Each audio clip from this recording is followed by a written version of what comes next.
Bueno, muchachos y muchachas, les doy la bienvenida a esta clase de Laboratorio de Cómputo 4. Me da gusto que estén aquí presentes. Bueno, pues vamos a partir con una hoja en blanco ahí que tenemos, ¿sí? Y le vamos a poner un título ahí: sumar dos números, ¿sí? Bueno, como sabemos, pues aunque hemos estado trabajando, vamos diciendo hasta ahorita los algoritmos, aspectos de las matemáticas, porque hicimos un algoritmo que sacaba el área de un triángulo, hicimos un algoritmo que sacaba una sucesión numérica, y bueno, hoy vamos a hacer un algoritmo que suma dos números, y este algoritmo pues también es de las matemáticas, y ustedes van a decir, bueno, nomás los algoritmos funcionan en las matemáticas. No, lo que pasa es que son problemas de las matemáticas que nos pueden permitir a nosotros más o menos desarrollar cierta lógica, pues. Sí, entonces vamos a partir de algo tan sencillo como la suma de los números. Entonces, si yo pongo una fórmula, pongo variables, pues, voy a poner con minúscula, A más B es igual a C. Ahí está.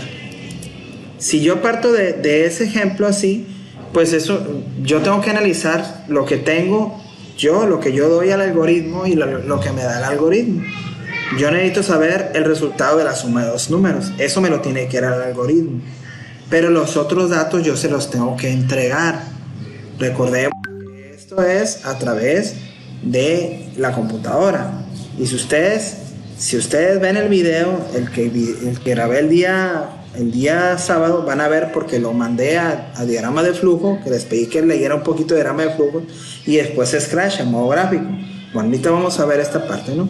Bueno, pues ya aquí partiendo de este problema tan sencillo, bueno, vamos viendo las variables, ¿no? Entonces yo en el video ya le puse num1 y num2, aquí lo voy a poner así, o lo voy a poner igual. Lo voy a cambiar aquí las variables para que se parezcan a lo que vimos allá. Num1 más num2 es igual a un resultado. Entonces, si vemos ahora de esta manera esta pantalla, pues ya claramente yo les puedo decir, a ver, ¿cuántas variables identificamos en este problema de sumar dos números? ¿Me pueden decir?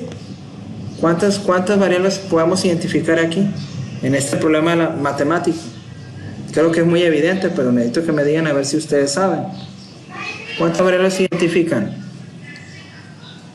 3. Ok, 3. Las cuales son, así de mil, num1, num2 y num3. Porque recordemos que cuando creamos una variable en un algoritmo, estamos creando un espacio en la memoria de la computadora. Ahí se va a almacenar lo que yo vaya escribiendo en el algoritmo, o lo que vaya resultando una operación matemática, como es esta fórmula de sumar dos números. Entonces, les decía, pues ya tenemos tres variables. Entonces vamos a iniciar nuestro algoritmo. Ponemos la palabra inicio, es parte de las costumbres o de la metodología, para que se oiga más nice, ¿no? Es parte de la metodología de los algoritmos, ¿no? Estamos en un pseudocódigo. Recordemos que a esto le llamamos pseudocódigo. Pseudo es casi un código, ¿no? Que esto lo transcribimos a un lenguaje de programación y se puede meter en una computadora, ¿no? Bueno, pues vamos a definir variables. Ya las tenemos bien identificadas. ¿Sí? ¿Sí? Todas las variables, como son numéricas, se inicializan en 0. Si fueran variables de texto, se inicializan con comillas. Pues ahí estamos viendo las tres variables que las estamos inicializando en 0. ¿Sí? Y recordemos, pues num1 es donde voy a meter yo el valor, num2 es donde voy a meter otro valor, y res, pues es un valor que me va a salir producto de una operación matemática. Si las ponemos así por separado, como les decía en el video que hice el día sábado, les decía, miren, lo que está aquí en color amarillo son los datos que yo capturo, y lo que está aquí en color verde es la variable que me va a dar el resultado del algoritmo. O sea, lo voy a obtener del procedimiento que voy a hacer en el algoritmo, ¿de acuerdo? Y ya, pues lo que sigue entonces es empezar con el paso 1. Ya lo hicimos, definimos variables y las iniciamos en 0 porque son numéricas. Entonces lo que sigue es utilizar la opción preguntar. ¿Por qué preguntar? porque yo necesito pedir los valores, tanto num1 como num2, tengo que pedirlos. Entonces yo tengo que poner una pregunta entre comillas. Recordemos que las preguntas son entre comillas, ¿no? ¿Cuál es el primer número? ¿Sí?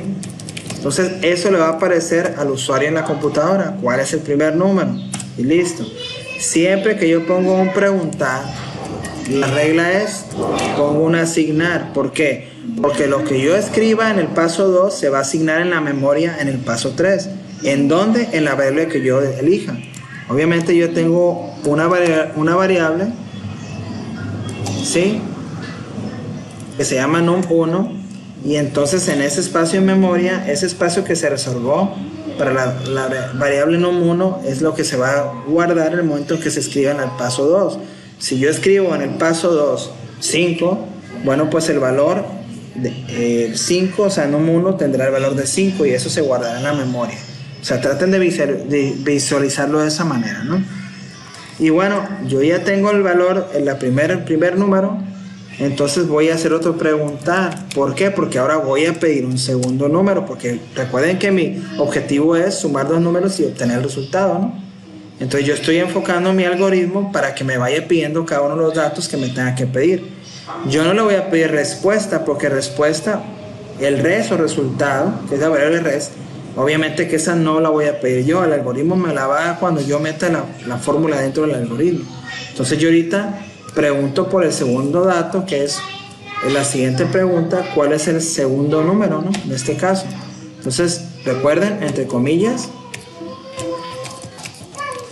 ¿cuál es el segundo número? Sí, y como les decía hace rato, después de un preguntar siempre va un asignar. ¿De acuerdo? ¿Y qué es lo que voy a asignar? Lo que se escriba en el paso número 4, ¿sí?, es lo que se va a asignar, en este caso la variable num2, ¿sí? Ahí está. Hasta ahí entonces, volviendo un poco al análisis que hicimos, que es un análisis pues muy light, pues muy por encimita, pero que no se ocupa más. No tenemos que pensar tanto para poder determinar estos valores. Pues bueno, pues yo ya tengo en mi computadora en memoria tanto num1 como num2 porque los pedí por el algoritmo. Entonces el siguiente paso ya es obtener el resultado, y para obtener el resultado tengo que utilizar otra vez un asignar, pero en este caso el asignar va a ser para meter la fórmula, en este caso de la suma, ¿sí? Entonces voy a asignar a la variable res el resultado de, y aquí voy a poner la fórmula matemática. La fórmula matemática que me sirve para mí determinar la suma de dos números y obtener el resultado, ¿sí? Y aquí tengo, en esta fórmula matemática, aquí lo meto en el algoritmo porque le estoy diciendo al algoritmo en el paso 6: hey, haz esta operación matemática y el resultado me lo vas a guardar en la variable res. Es lo que le estoy indicando en el paso 6. Haz esta operación matemática y el resultado me lo pones ahí. Entonces, ¿qué quiere decir hasta este momento? Que yo ya tengo el resultado de la suma de los dos números. Lo único que me falta es ponerlo en la pantalla, que aparezca en la pantalla, que ya salga, hey, el resultado de la suma es tanto. Entonces, cuando yo ya voy a mostrar un resultado de algo, ya no utilizo vamos diciendo la palabra preguntar, ahora utilizo la palabra expresar, ¿sí? Entonces yo con el expresar también, que lo pongo entre comillas, le voy a poner el resultado de la suma es, le doy un poquito de espacio y le pongo la variable res. ¿Por qué la variable res? Porque ahí está el resultado de la operación matemática del paso 6. Y listo, con esto yo termino mi algoritmo que suma dos números, ¿sí? Como lo hice en el video, pues si yo lo escribo, ¿cómo saldría? Vamos a suponer que entro el paso número 1, vamos tratando de hacer un análisis de escritorio, le llaman así. Es cuando tú analizas, quieres saber si el algoritmo funciona. Entonces tenemos que imaginar los datos y cómo los presentaría. Vamos a imaginar entonces, por ejemplo, el paso 1, definir variables. Define variables y las inicializa en 0. Si yo lo represento aquí en las variables, pues todos en el paso 1 estuvieran así. Num1, 0, num2, 0 y res 0. Después entra la pregunta número 2. La pregunta, número 1. Hey, ¿cuál es el primer número? Bueno, pues el primer número voy a dar el 5. Y como voy a escribir el 5, le doy Enter y al escribir el Enter me voy al paso número 3. ¿Qué es lo que hago? Pues el 5 lo asigno a la variable num1. Entonces ahí está el 5. Si se fijan, acá vamos haciendo la prueba de escritorio. Vamos viendo los datos que estamos capturando de manera imaginaria en el algoritmo. Estoy en el paso número 3. Después, una vez de que se captura aquí en el paso 2 el 5 y se mete la variable número 5, mi algoritmo se detiene. ¿Para qué? Para poner en la pantalla ¿cuál es el segundo número? Le está preguntando por el segundo número. Entonces el usuario vamos a meter el 8, ¿sí? Escribo el número 8, le doy Enter y en el paso número 5 el 8 se asigna a la variable num2. Y aquí podemos ver el ejemplo, ¿no? Ya tenemos, si se fijan, vean, hasta el paso número 5, así están todas las variables. Hasta el paso número 5. Ok, una vez que yo me brinco el paso número 6, pues esto lo realiza el algoritmo automáticamente. Ya no se detiene ni nada. Va de forma secuencial. Por eso le ponemos paso 1, 2, 3, para que vean cómo se va ejecutando, ¿verdad? Entonces en el paso 6, pues hace la suma. ¿Qué va a sumar? Pues los valores que tienen num1 y num2. Y los valores que tienen num1 es 5 y 8. Entonces, ¿qué es lo que hace el paso 6? Pues suma 5 más 8, pues es igual a 13. ¿Sí? Y aquí en el paso 6, pues se asigna el resultado a la variable res, que en este caso la variable res ahora tiene el número 13. ¿Sí? Y lo último que sigue entonces ya es el expresar. Bueno, pues ¿qué va a expresar? Pues en la pantalla de la computadora, ¿cómo aparece? El resultado de la suma es 13. Así es como tiene que aparecer en la computadora. Y listo. Termina el algoritmo. Este es el algoritmo que suma dos valores.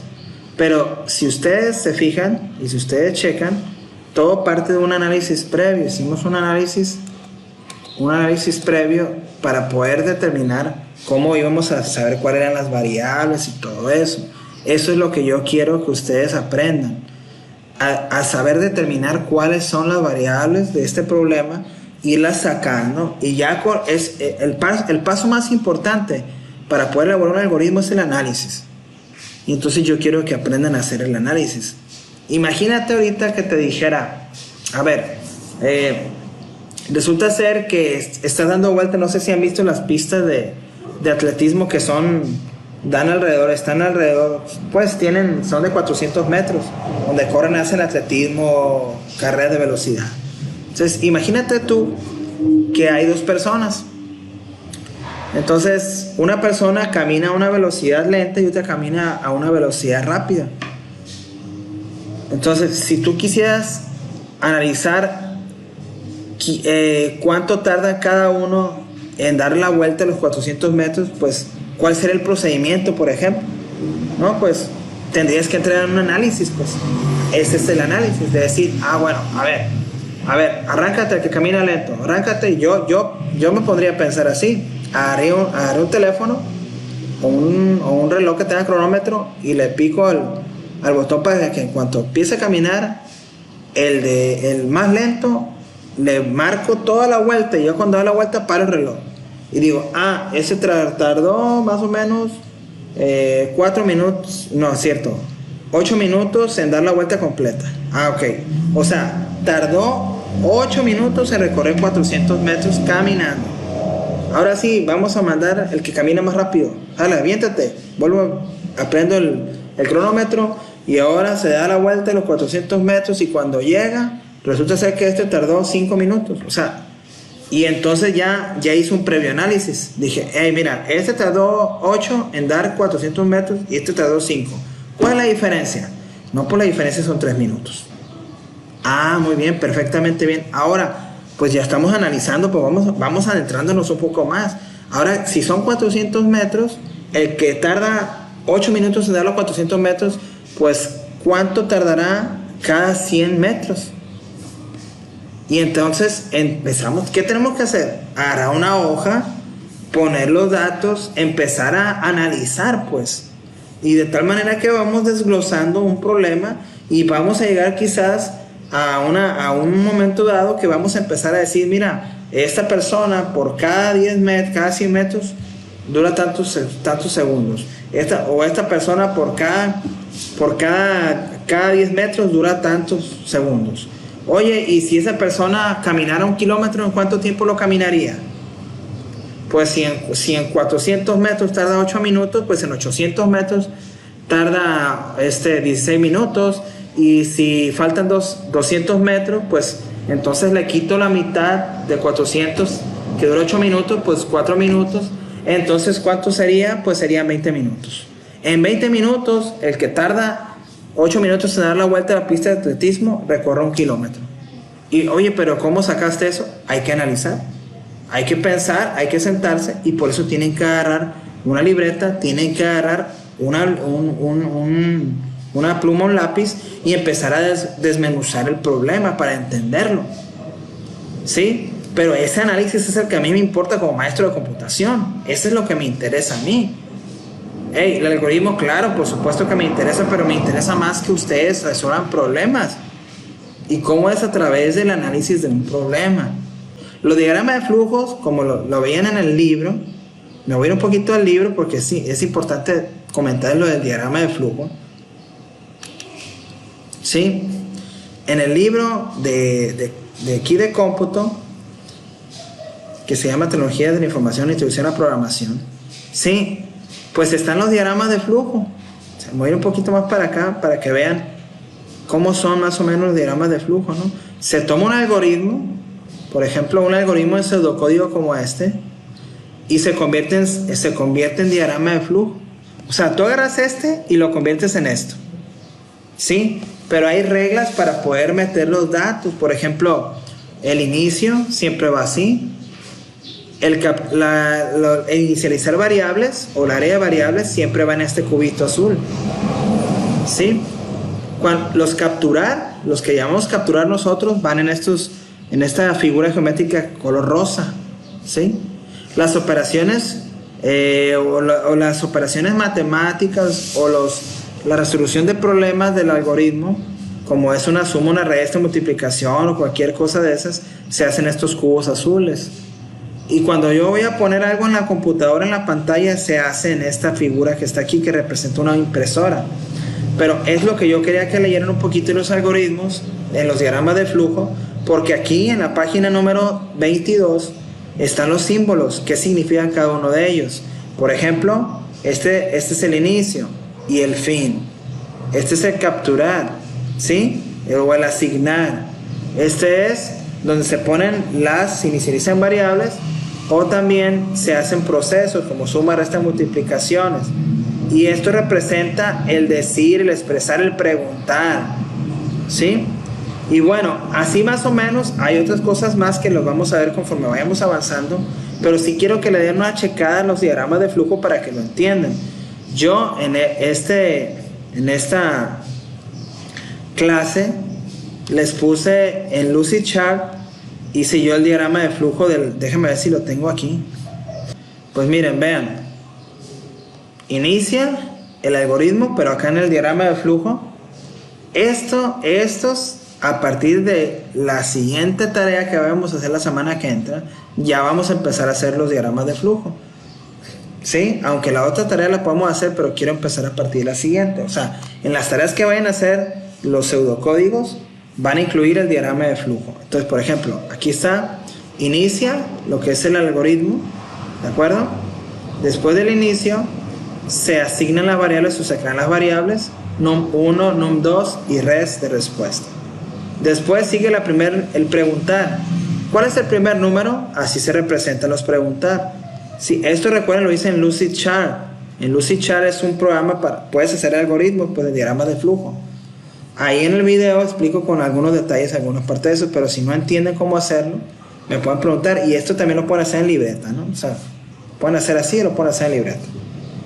Después, se pregunta el primer número, se captura el número aquí, este es el asignar.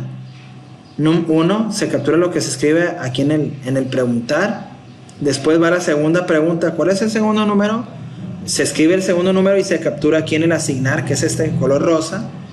Y después sigue la operación. Así son las operaciones en estos cuadros azules. Bueno, en este caso, en este rectángulo azul, se hacen las operaciones. En este caso es la suma de 2 números.